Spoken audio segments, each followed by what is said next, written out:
Hey, hey. Hello. Well, welcome, babe. The podcast, here it is. Yeah. Raw, not knowing what we're doing. Welcome to Alchemy for those that are watching at home. Mm-hmm. We literally have been thinking about doing a podcast for Long time. how long you reckon it is? You reckon 2-3 3 years? years, yeah. So I used to do something called Transformation Tip Tuesday, and I ran that for, every Tuesday for probably the best part of maybe 5 or 6 years, maybe about that.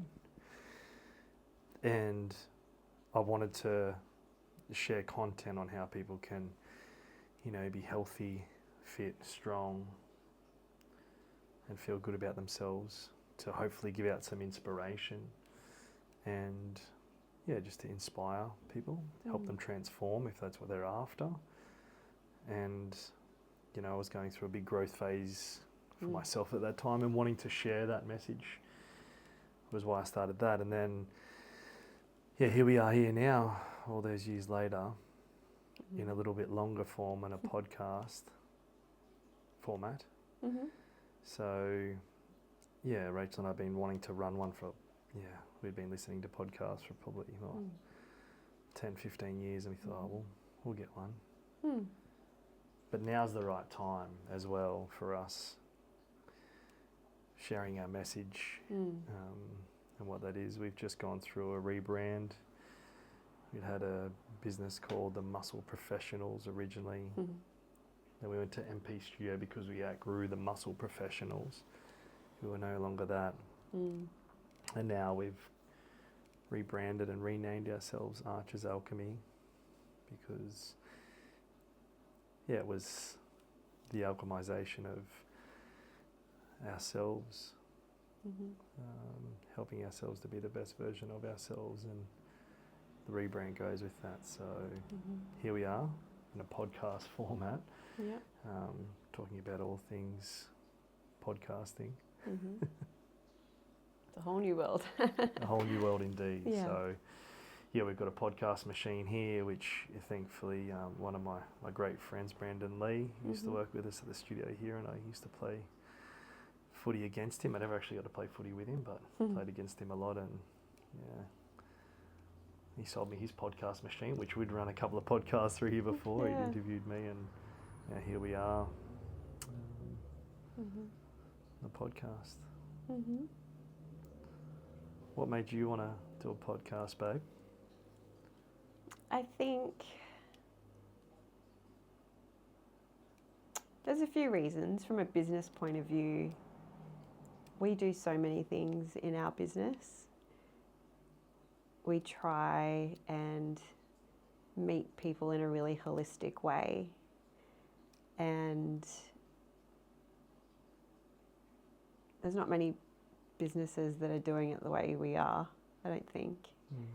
And to be able to share some insights about that in a deeper way, rather than just 1 minute reels on Instagram, I think is beneficial for people to understand. I remember our friend Mark referred to you as an enigma once, and that's because you're so multifaceted, and sometimes I think just to provide more context around that and around what we do and how it is all linked, because people may not realize that your ability to get a good workout in at the gym may be impacted by the stress levels in your life, or the energy that you're carrying with you, or what is going on with the moon at the moment. There's all so different aspects that make us who we are and influence us day to day. So I think to be able to dig into that a little bit deeper is exciting. And I think we're just ready to, I feel like we've been in it for a few years, kind of reinventing ourselves, our sense of who we are. And I think now coming out the other side, we've got a little bit of perspective.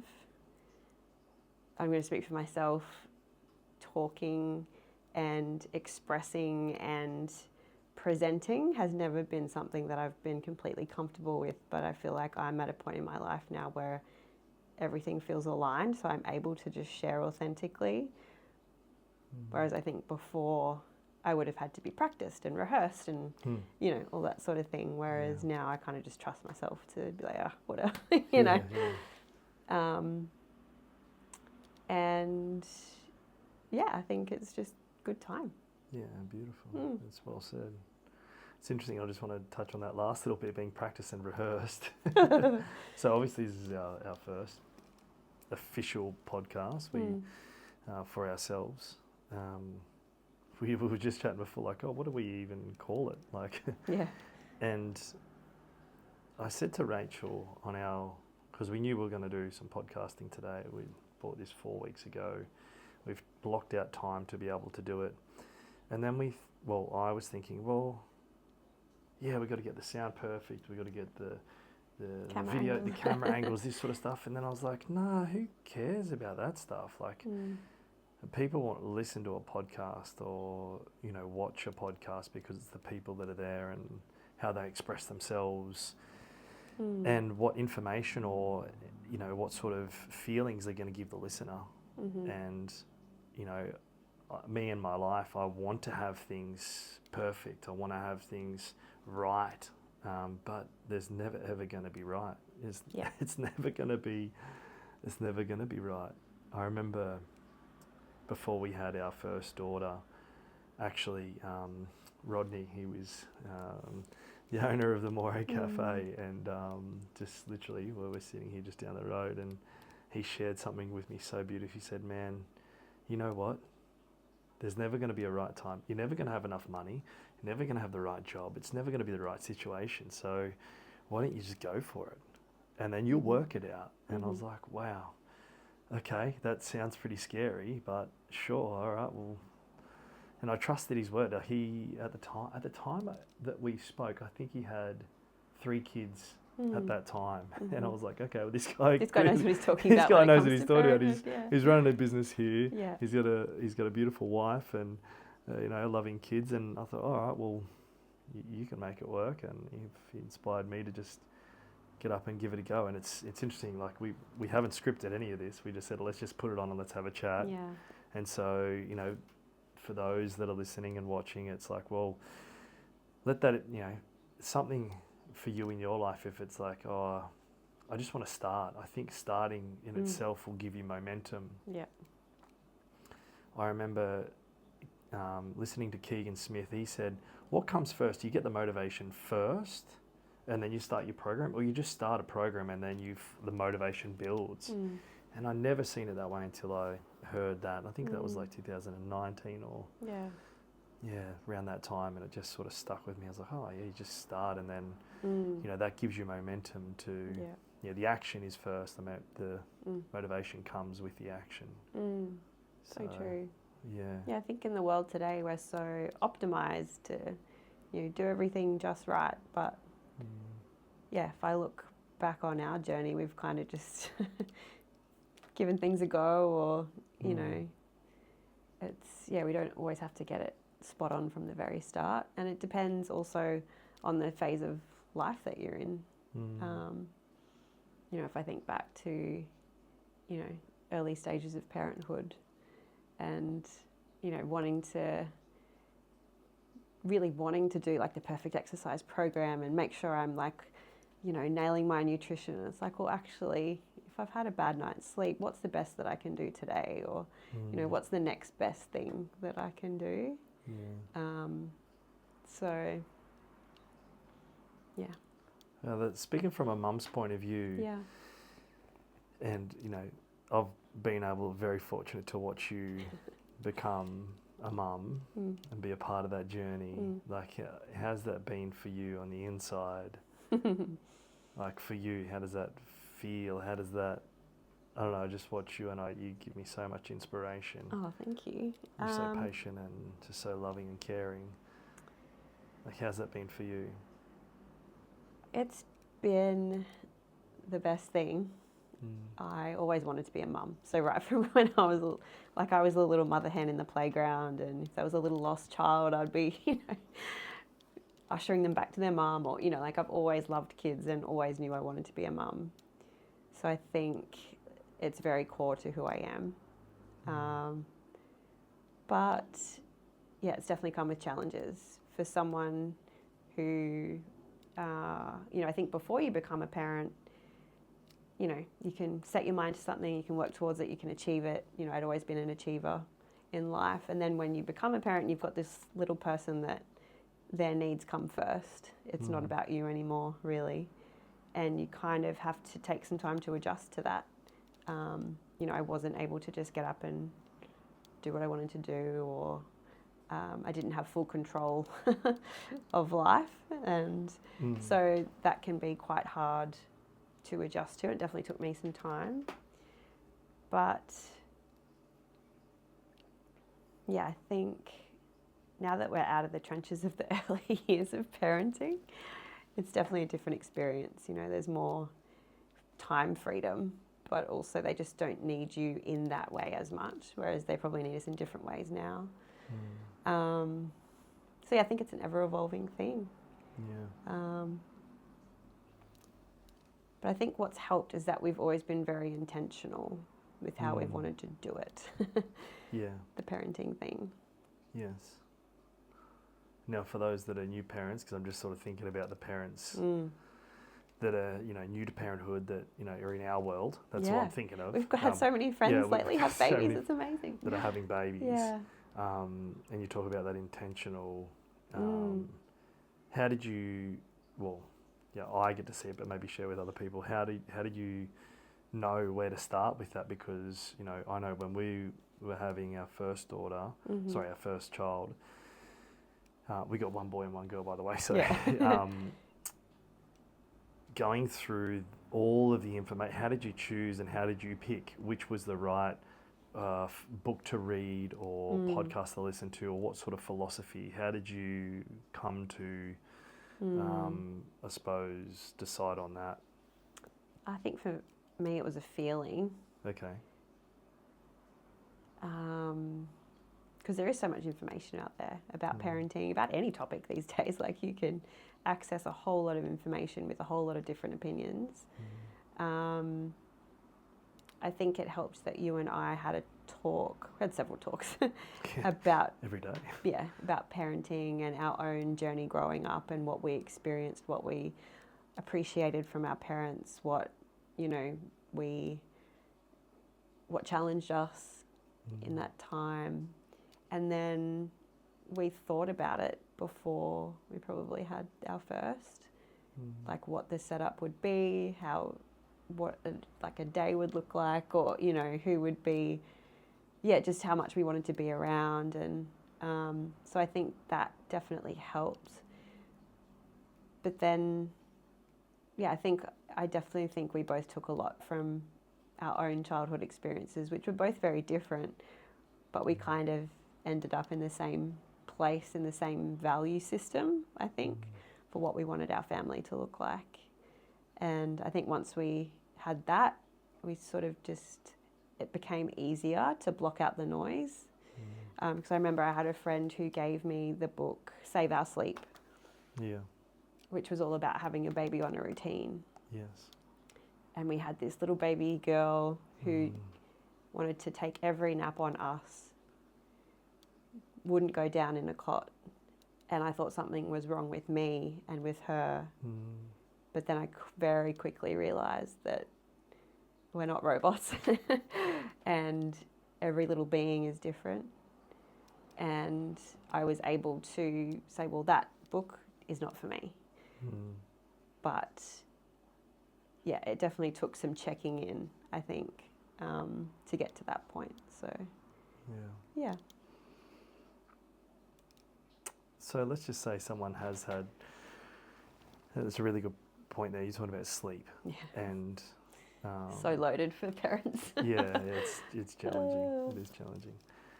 Now, if we were to talk about sleep then and what we went through, what we experienced, if you could maybe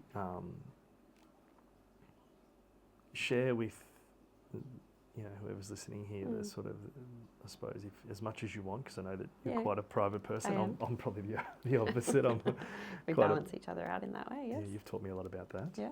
Don't overshare. But if you were to share a few things that, I suppose, what the quote unquote one system of thinking was that you were thinking, you said, that save our sleep versus what actually was reality for you. Yeah. Would you be able to just go a little bit deeper into that? Yeah, for sure.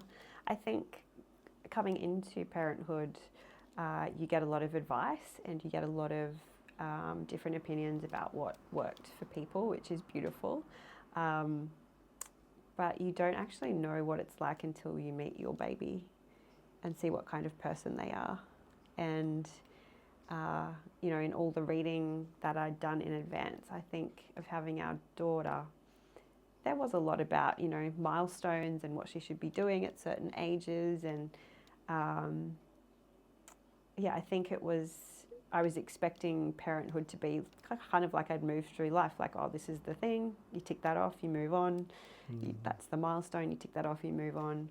But very quickly I realised that there were so many nuances and no 2 days were the same.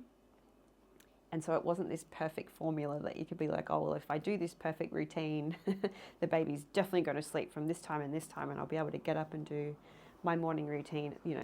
That wasn't my reality, our reality. It might be for some families. You may have a baby who's really routined in that way.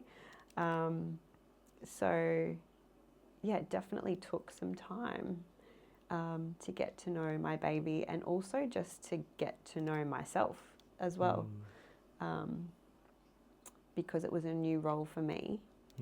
And so I think just the more that I kind of bunkered down and tuned into what I thought we needed, the better it would go.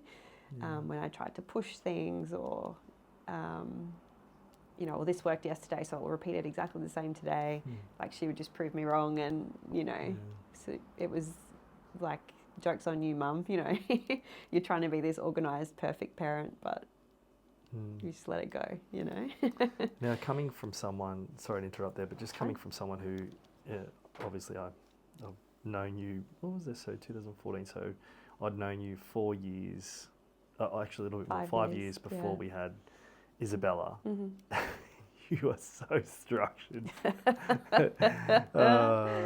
And it's probably, what drew us together. I'm a bit more of a flower within the structure, but you gave me some structure. I've probably given you a little bit of flow. Yeah, definitely. And how was that transition? Because that's a you got this beautiful little child that you love, but then it's like, well, no, this is what I've read. This is what we should be doing. And it's not working. How did that go with you? Like, how did you feel as a person when that was happening? Because I know this is probably something that could lead into what the blues for some mums.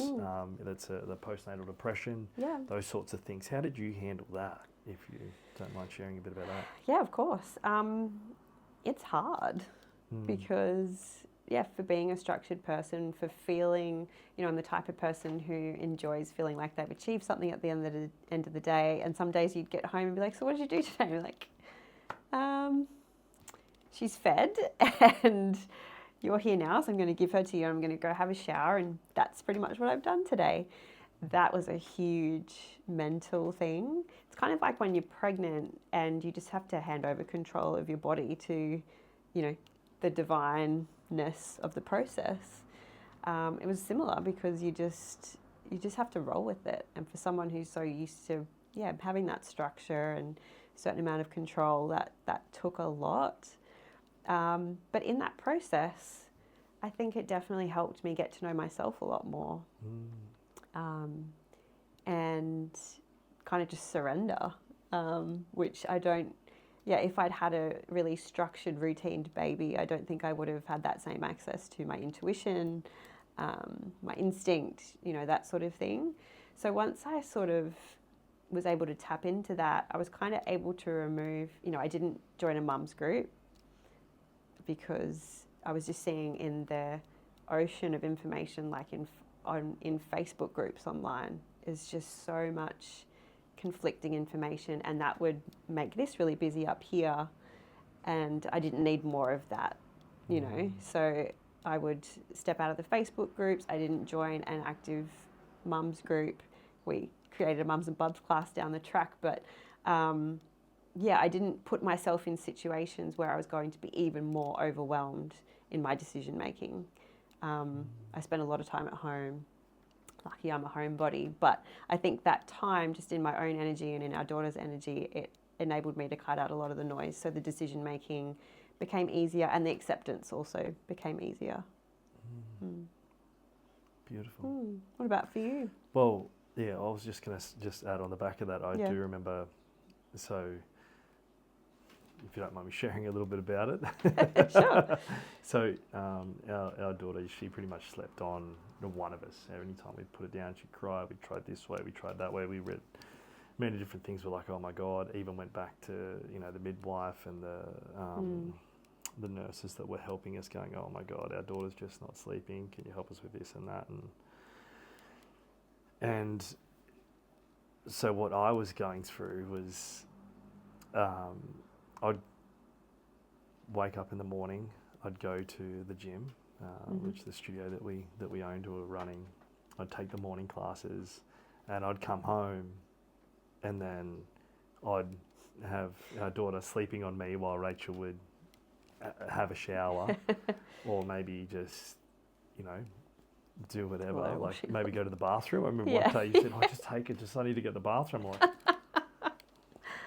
it's like, I suppose I hadn't been there a lot in those early days, and sort of seeing you there full time.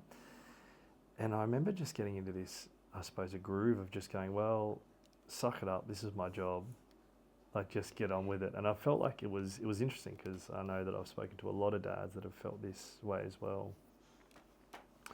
It's almost like this little bubble or cocoon that's around mum and baby, and you're just to support that cocoon and make sure that's healthy and well. But you also feel like almost on the outer as well, this sort of feeling of like, oh, the family's there, I go and, you know, do the work and come back home, provide, and just do all the pick up the chores that were, you know, that's just my role. And it was just such a shift for me to go, well, there's this beautiful bubble of love. I want to protect it, I want to be a part of it. But I started to feel like I was on the outer and outer and outer, which was really, really interesting, going through that, and not knowing what you were going through until I think we sat down, we had a chat about that. I'm like, oh babe, this is where we're at, this is what's happening, this is how I feel, this is how you feel. And it's, I think that not knowing,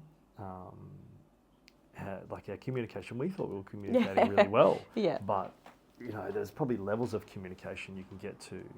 I think the beauty of having kids is like, we're like, oh, we're so much more of a team now. Yeah, definitely. Having gone through that, I suppose every little bit of adversity that we'd been through in a relationship or as individuals, we turn back within towards each other and talk about it, even though it's hard and I don't want to talk about it, but I know it's important, because you know you're my twin flame or my soulmate, my best friend, and if I can't talk to my best friend about it, well, who do you talk to about that?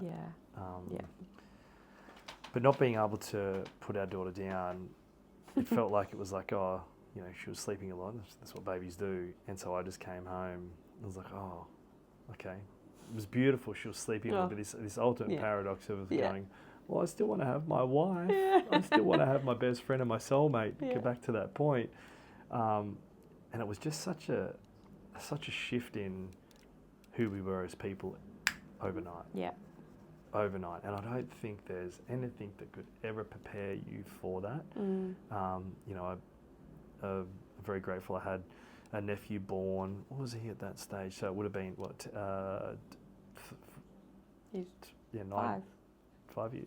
He was 5, he was 5, 2009. So, yeah, he was 5. And 2009, you know, and I was around, I was actually fortunate, I was at his birth and you know, around my sister a lot at that time. But to have one for yourself, you sort of think, oh, I know what it's going to be like, but to have a baby for yourself, nothing can prepare you for that, because there's a billion different ways to do things. because there's a billion different babies Yeah. on the planet. Yeah. And one way does not mean your way's no good. And just because you're following your way doesn't mean that anyone else needs to follow that way too. And so, you know, as a dad, you know, and I don't want to take away from the mums, it's a lot of the focus is around, oh, okay, well, you know, we know the breastfeeding, like obviously going through, I don't have the equipment for that. So there's an element of like, oh, what can I do? Yes. And I know that we were, you know, different stages going, well, could you give me just express for me, and so I can feed the baby and those sorts of things, and it worked for a little bit. It was okay, but then they wouldn't take the bottle. And so I sort of, for me, I just had to also again was surrender to the fact that, hey, this is where we're at now. Yeah. This will change. Yeah. Right now, this is what it's like with a newborn, and I think that the joys and the challenges of that, Yeah. you know, is just, I can't even put into words how grateful I am for you, to how I see you as a woman, as a person now, going through that. And it, like you said, it's almost like surrendering your body. That's and no, Yeah. you know, I think that's what it felt like from the outside. I don't know what it was like on the inside, but Yeah, definitely. that's what it looked like and sounded like and felt like to me, that was observing it all and trying to work through my own stuff, which was like, you know, important, but you know, if I look at what you went through, I was like, oh my goodness, come on, like pull your socks up. That's what I felt like at the time. Yeah. But you know, obviously now that I've been through my own processes to validate my own feelings and understand that now I'm going through my own transition here too. Huge. Yeah. That we both need to go make sure that we're feeding ourselves and feeding the kids. It's such a beautiful fine balance. Oh yeah.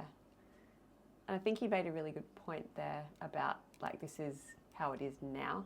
Yeah. It's not forever, but when you're in it, it feels like it's forever. Like those 3 a.m. cluster feeds, you know, of a morning in the early days, and you just feel like the night is going to go forever. But then the sun rises, and it's very cliche, but this too shall pass. Yes. Was a saying that my mum said to me early on, and it's something we repeat to each other very regularly. And ourselves, probably.